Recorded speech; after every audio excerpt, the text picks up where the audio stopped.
Today I'm out on the paddleboard and I'm paddling a section of the River Don. The day started by getting a train to Mexborough. I found this good spot to launch from and then got the board out and started pumping. I did some more pumping and more pumping and more pumping and more pumping until finally the board was ready and I set off onto the water. Something I picked up for this paddle is the Boomdocker recycled hip pack from Passenger. I've wanted something to carry a few bits like my phone, snacks and waterways license, so I don't need to be constantly kneeling down to get into my deck bag. This first section of the paddle is actually part of the Sheffield and South Yorkshire navigation, but just as I got into my rhythm, I came across the first lock of the day. So I had to come off the water and walk the paddleboard around to the other side of the lock. What I like about paddling on canals and navigations is the water is so flat and smooth.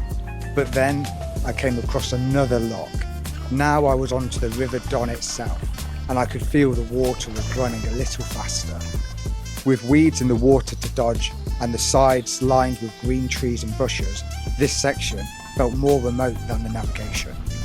I had been paddling for a couple of hours now, so I found a small section of wall to sit on. I grabbed myself a Pepsi Max that was still fairly cold and this croissant that had been a little bit squashed in my bag.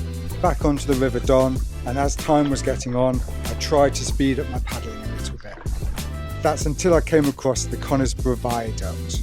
I've walked and cycled under this viaduct before, but paddling under it just hit a little bit different. It's one of those landmarks that just makes you feel very small. I think by this point I'd been paddling for about 4 hours and I'd covered about 7 kilometres.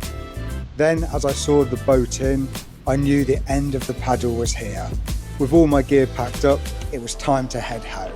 And we won't talk about the hour-long walk to the nearest train station.